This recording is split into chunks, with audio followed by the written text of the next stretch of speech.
This is KUGAN CASSIUS for IFL. Do you know what I was thinking at that press conference? Sorry, IFL team in association with MTK Global. I was thinking, you know, when you're kind of in free flow and you're kind of having to remember dates and where you're going, and I was thinking, is it he talks that much bollocks where it just comes second nature? No, but it's like my free stuff. If you're a rapper, right, and you live the lyrics, I live the game. So when I talk about March, it's so easy for me because I call it March Madness. March the 2nd, we're in Peterborough for the first time. Jordan Gill headlining against Dominguez for the WBA International Featherweight title.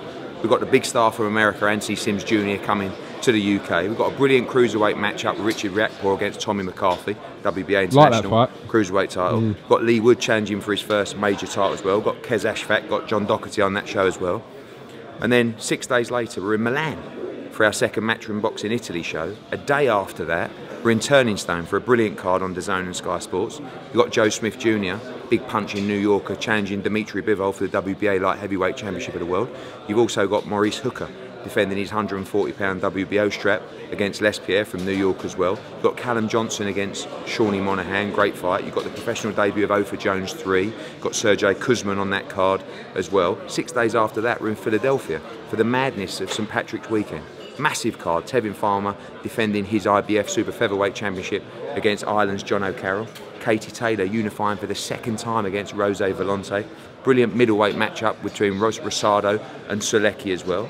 And then we're here the week after, March 23rd, WBC World Flyweight Championship on the line, Charlie Edwards against Angel Marino.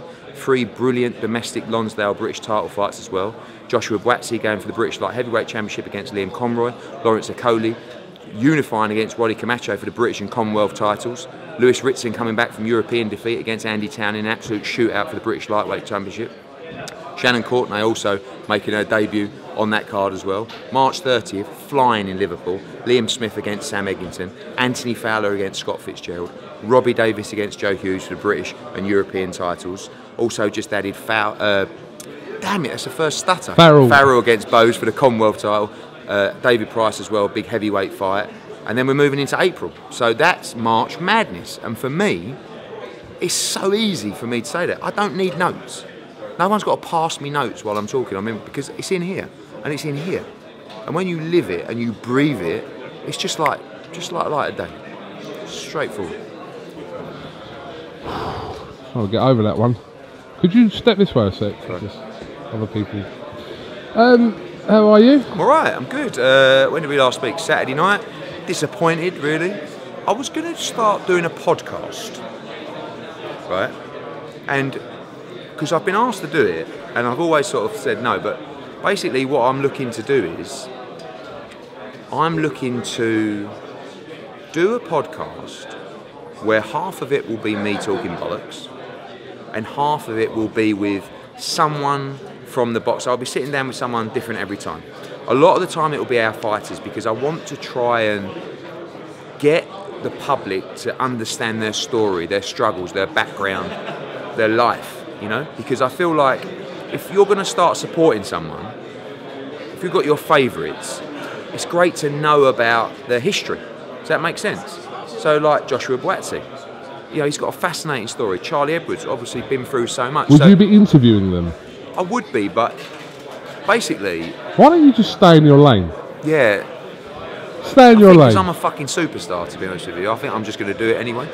So, on a serious note, I'm up till, I don't know, 2 or 3 in the morning every night. But I go to bed at 11 and I just sit there, like what I just said to you about March Madness, those things are going through my mind. So you try sleeping when that's all going through your mind at once. So I just thought to myself, I could do it then. And all it would be is me with a dictaphone going, hi guys, look, we're here on a podcast. It's 2 o'clock in the morning, I'm sitting in bed, I can't sleep. I want to talk to you about what's going through my head. I want to talk to you about the disappointment of the Ted Cheeseman defeat last week. Just talking about the matchups, upcoming matchups, matchups that aren't Matchroom shows as well, and then sitting down with a guest a week and talking to them about their life.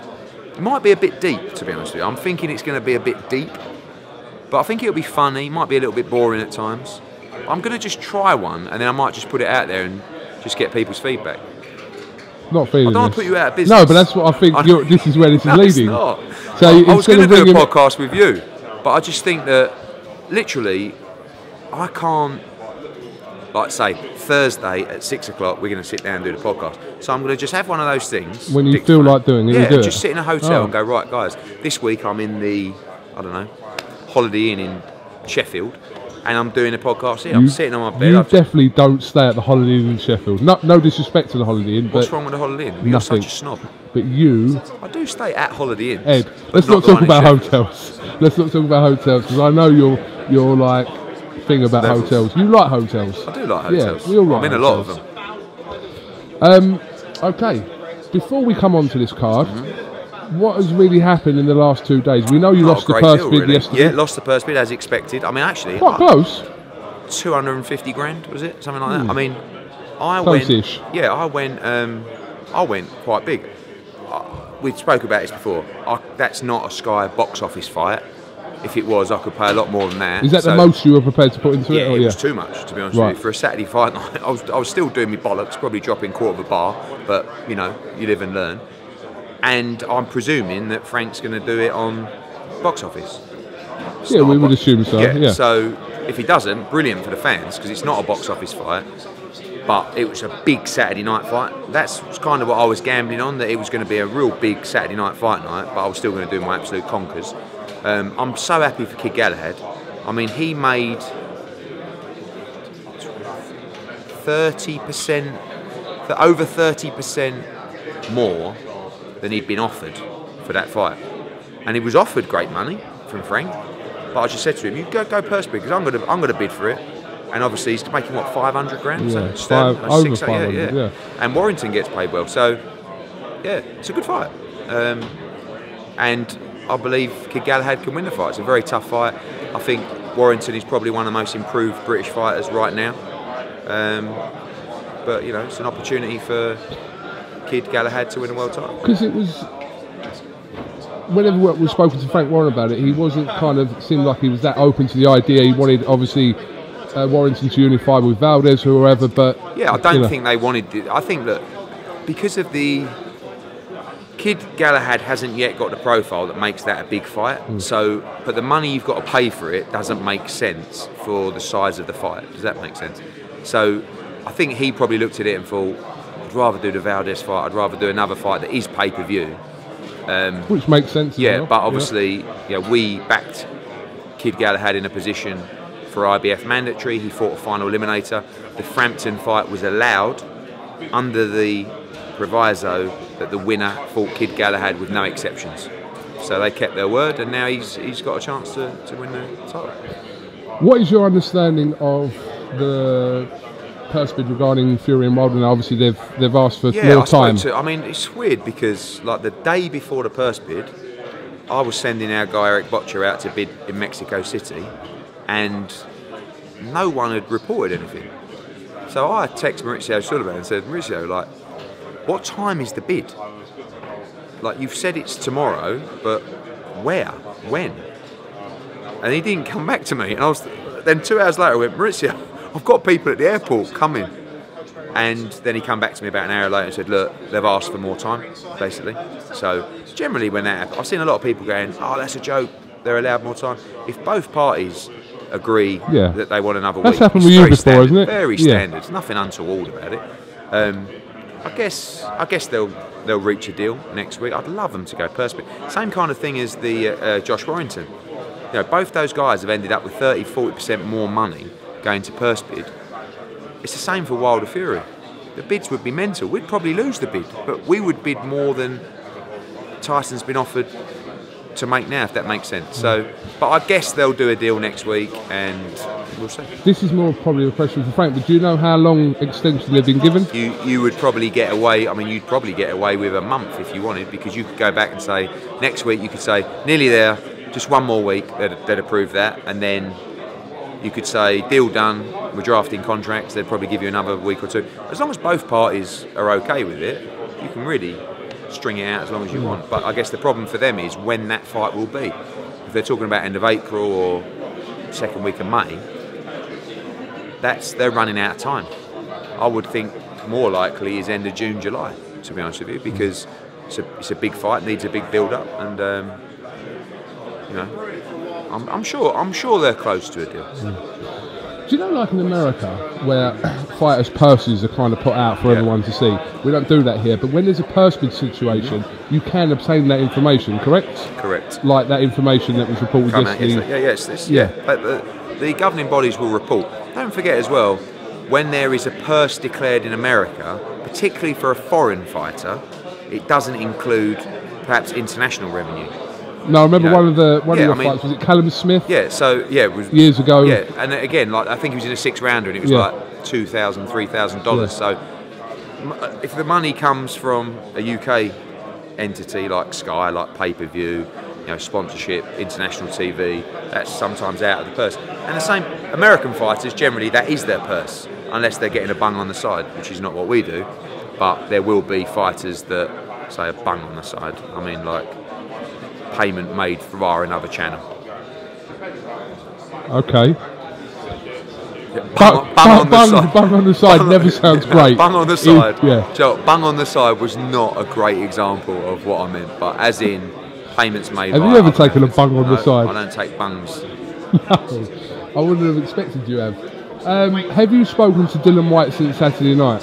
Yep, about 3 times. Okay. Just looking at the Brazil fight, the Povetkin fight. Ortiz? Yeah, he's announced the fight against Christian Hammer, so I don't know whether he's going to be available. But April 20, so definitely book your schedule. April 20 is a monster Careful night when you say shit at like the O2. Because people actually don't book your travel yet. Because there's still people that probably book April 13th. I've got it. Save the date. Have it lodged in. April 20. Big night at the O2. Povetkin or Brazil, would you say? I think that's... Who's like a wild card in that? I think there's many wild cards. I mean, listen, we want to do... It's gone everywhere since the interview. Povetkin against... I like Povetkin, personally. Brazil, obviously, is better in terms of WBC standings. Yeah. Chisora against Parker, potentially. Parker against Price. Parker against someone else if Chisora don't want it. How far are you into that negotiation? I've made an offer to Chisora. David actually called me before this presser. I'm calling him after. Brown against Allen is obviously done. Hunter Takam? Possibly. It just comes at how much money do you want to spend. I mean, you're talking there about 3 big heavyweight fights. But April 20 will be a big night at the O2. Ooh. And you'll look to announce that when? Soon? Got to be. This week? But we want to get the Joshua situation done and dusted. I'd like to announce that Friday, the weekend, or early next. I don't know. Once it's done, again, subject to sources. It's not done yet, but that's obviously the priority. April 20 is now also a priority to make sure we box off that card. We get that up and running. It's 11 weeks, something like that. So you wouldn't obviously be at the Khan fight, you'd be in London. Or would you be at the Khan fight? I would. We'll sort that out nearer the time. Barry go to one, Bazza. Yeah. He's good for that. How was his interview? How's it gone down? I've done some views actually, because I don't always interview Barry for that length of time, but going back to your interview with Dylan, there were people commenting saying you got a lot of views, didn't you? Yeah, how many are you up to? 400. Is it? Yeah. Look at you. So got a chirp. He was going. A lot of people were going, "Oh yeah, White exposed HEARN and all this stuff." And do you watch that back and think some of that stuff shouldn't really have been put out, or not? I've got nothing to hide. No, it's not that, but certain things. It is, because if you've got something to hide, I would have got For those who don't know, I was walking down the corridor at the O2 and I saw you interviewing Dylan. Yeah. So I've walked straight in. I've turned around, and you've gone, oh, so I've gone straight in. I'm not going, oh my God. If I was bothered or had something to be worried about or wanted to lie, I'd go, swerve. I would. But I've got nothing to, I'll just tell you the truth as I see it, and that is the truth. Was Dylan White accurate with everything he was saying? Obviously, you were disputing this 50 million thing that he said. Look, he was accurate. It's when he's talking about himself. You can't say, I saw the money, they showed it to me when I was out there. What? On the floor?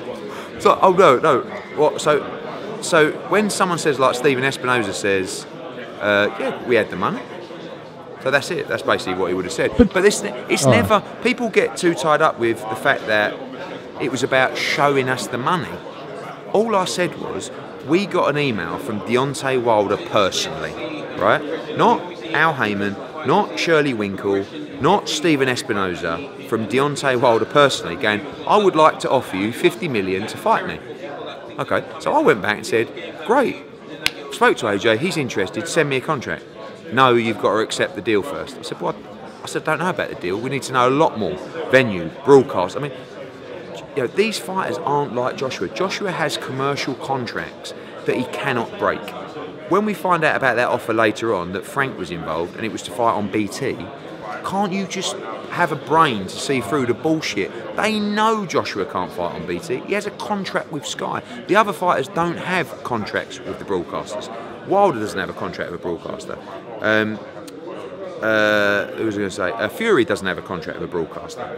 So, but Joshua has a commercial contract with Sky. They knew that. Anyway, I never said, oh, excuse me, could you come round and show me the money, please? I just said, I'm not going to take an email from Deontay Wilder as gospel until I see a contract. And the other thing was, I asked for a meeting, which they said no. This is like going back and back. No, I know. But do you accept that? Because Anthony Joshua seems to accept that the money was there. I would think that. Like, because that's what you seem to be kind of disputing. All I said was. So you don't dispute the money was there? If the fight got signed, yeah, right, and Showtime were backing it and Sky were backing it, yes, I'm confident the money would have been there. But we didn't know anything about the deal, where it was, who the broadcasters were, could the money be lodged up in escrow. I wouldn't let Joshua take that fight without the money being in escrow. All these different elements of a deal. People just seem to think that you go, all right, mate, yeah, nice one, 60-40, yeah, and we'll flip it in a rematch, see you there. Like, it doesn't work like that. You know, it doesn't work. You're talking about a major sports star, and you're talking about major multi-millions revenue broadcasters, site fees, gates, like sponsorships, so many different elements to these deals. So all I said was, in that instance, that Deontay Wilder hasn't got $50 million. So how can I take an email from him seriously? But it's not about him having 50 million. He made the offer. Showtime never made the offer. Shirley Winkle never made the offer. It come from him? From his personal... mate, do you not even take any notice of what is being said? His personal... We never received one official offer from a corporation or a business or anything like that. Which is the norm. Of course it is. Right, so that's what I mean. Lawrence is going to send Waddy a note and go, all right, Waddy, do you want a mill for the COPPERBOX? So much has happened over the last year, and I can't keep up with it, to be honest. But anyway, so regarding Dillian's thing, yeah, the money was there. Yeah, Espinoza would go, of course the money was there. We were doing it. That's it. I'm not bothered about whether the money was there. I'm just saying, the guy who made me the offer doesn't have the money. Just let me see a fucking contract, which they wouldn't send me. Then they refused a meeting. How thick have you got to be to think otherwise? Anyway, we're going in the wrong direction, because it does piss me off. In terms of my my interview with Dillian, I haven't really watched it back. What about the rematch which he was referring to? Again, it's hard because it's so standard. Like, you don't understand. To have a voluntary defence, right? 50-50 in a rematch, it's very fair and very standard. Some people at home will go, no, but I'm just telling you the industry norm, right? AJ don't cut to me and go, make sure you get a rematch clause. Dillian had a rematch clause against Derek Chisora. And like, I know he talks about the flip of that, but that's a bit of a different fight. All I know is that Dillian, with the WBA mandatory, is 20%. He was offered a lot more. With no rematch clause, so the rematch would be on his terms. It's not mandatory yet. No, not yet. Yeah, and that's not till September. No, but then it might be Usyk. So, but what I've said in the interview was, and I back him 100%, he sees himself on that level of Wilder and Fury, right? And do you believe he is? Commercially, not yet. But I think he's done an amazing job, so have we, in building his value, his profile to a level that if he continues to win, yes, I believe he could be on that level. And if he keeps fighting people like Povetkin, like Ortiz, and putting on big performances and hitting numbers on Sky Box Office, yes, absolutely. No one's saying or seen that Dillian doesn't have value in the AJ fight. Of course he does.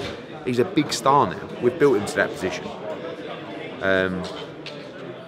So, Edward. Yes, Kugan. Wasn't one of the factors about this whole 50 million thing and Joshua not going out to US is because you've said in the past in my interviews, why do we want to take that fight over here? We're building something here.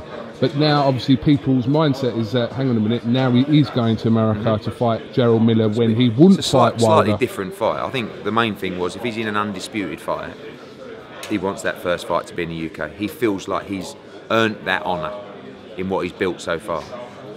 Actually, in a lot of the discussions before Shirley Winkle went missing, we were discussing a US fight for the first fight. And actually, I sent him all the numbers for a US fight, okay? Because he said to me, wouldn't you do the first fight in the US? There's a lot of money to be made. I said, I'm open to that. Let me run the numbers. I sent him the numbers. Then he went missing. So, but 100%, we felt that Joshua should have that undisputed fight in the UK. Totally different fights, Gerald Miller and Deontay Wilder. Has that mindset changed now? Quite possibly. If we can't get him, only if we can't get him here. It's not, oh, we don't want to box in the UK anymore. We want to fight Deontay Wilder or the undisputed champion. If that fight, if we have to keep chasing that fight and we have to go to America, that's up to Josh and Rob and the team. We just felt that having built everything that we built, when you get the creme de la creme, that should be in the UK. Does that make sense? Jarrell Miller, I think, is a really good fight. It's not Deontay Wilder, so we may go and fill up Madison Square Garden and do it over there. But the thought process behind the Wilder fight was always, that is a big fight, that is an undisputed fight. We have built this incredible thing in the UK. We feel like the first one should happen in the UK. And by the way, I don't think, I mean, well, judging by the conversations that we had the first time round, when they actually accepted the deal and then went quiet, the UK wasn't a big stumbling block for them. It was just the deal. So if Joshua has to go to America for that fight, then perhaps so be it. What potential issues regarding announcing this Miller fight at the moment is just doing a deal. Just, I mean, again, has he agreed? Has he agreed? Yeah, but some of it. Has he agreed the money? Yeah, pretty much. So it's just terms now. Yeah, pretty much. I mean, again, there's a lot of elements to discuss here. It's not. I'd love to say it was just as easy. You as ain't got long. Well, June the 1st. No, I'm talking about till you have to announce it. Well, we don't have to announce it till whenever. I mean, June the 1st is 16 weeks. Fair enough, but you did say you was going to announce it. No, I'd like to announce it this week or this weekend, but knowing how things work, it might be unlikely. But it's not. You know, I said in an interview, I can't remember, it was about this collusion against us and AJ from the heavyweight division, and it's just like I see it with Canelo. It's the same thing. When you've got a standout star, like there is this element of. Do you really think? I know you said you've seen elements of people kind of, regards to offers coming to you and telling you things and blah blah blah. But do you really think like all the other heavyweight players are actually getting together and? Well, you just said what you just said. I know you've seen examples of people talking about deals and yeah you've seen examples, but are you specifically talking about other heavyweights in regards to a Joshua deal? That's what I'm saying.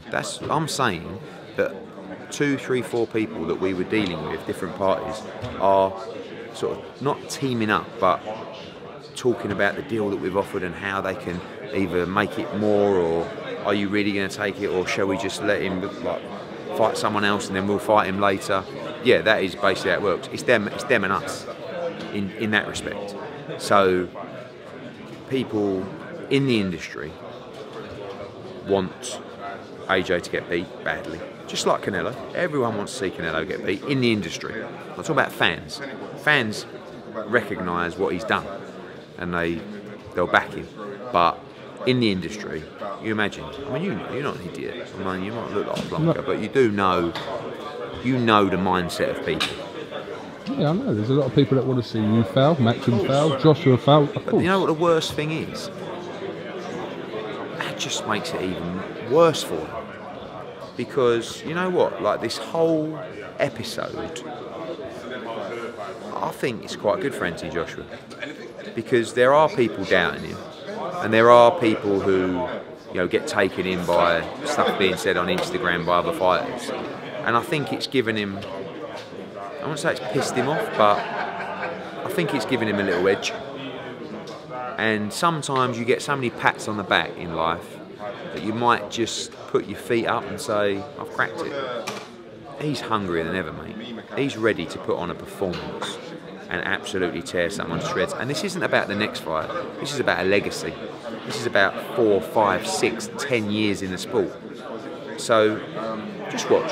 You doubters, you know, you people who want to jump off a bandwagon or believe somebody else, just watch. Watch this young man who is a machine, who is dedicated to the sport, who, by the way, you couldn't find a better ambassador for the sport of boxing than this man. So just watch. And you know, if we go to America, I'm going to create an event that is just going to be one of the special nights for British boxing in New York. A stacked card of British fighters in major title fights, Irish fighters against Americans, against fighters from around the world, and this is going to be a big moment for British boxing. In the words of the real Don of Matchroom. Who's that? Basil? You go. Yeah. Your dad said the winner of Wilder Fury, which we can assume to happen, will probably warrant this 50-50 split. Do you agree with that? Depending on how it plays out, quite possibly. If it does great numbers, if it sells out the gate, if it's a thrilling fight, if it's a convincing victory, that could well be the case. I don't think they necessarily commercially deserve it, but it's a big fight. They'd have a belt, they wouldn't have 4 like AJ, but you may have to just turn around and go, okay, hands up. Fair enough. Let's talk about this card now, actually.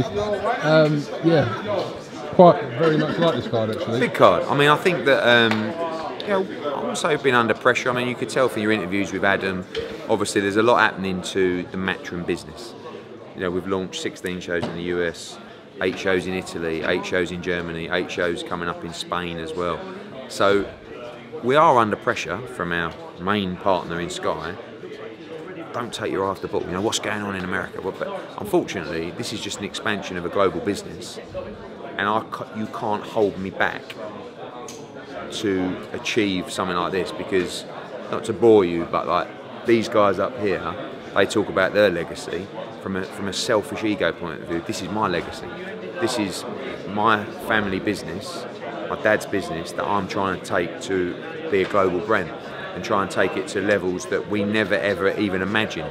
So I'm driven to do that. So you can't stop me doing that. But you know, I must keep focus in the UK as well, because this is our core business. Do you believe you have in the last 6 months? Yeah, no, I believe my focus has been the same, but I believe because of the expansion, you're going to get stretched in different areas. Maybe you might not be quite as sharp on certain things. Would you concede that our shows are not strong enough because of the design? No, it's not really that. It's not even necessarily the shows.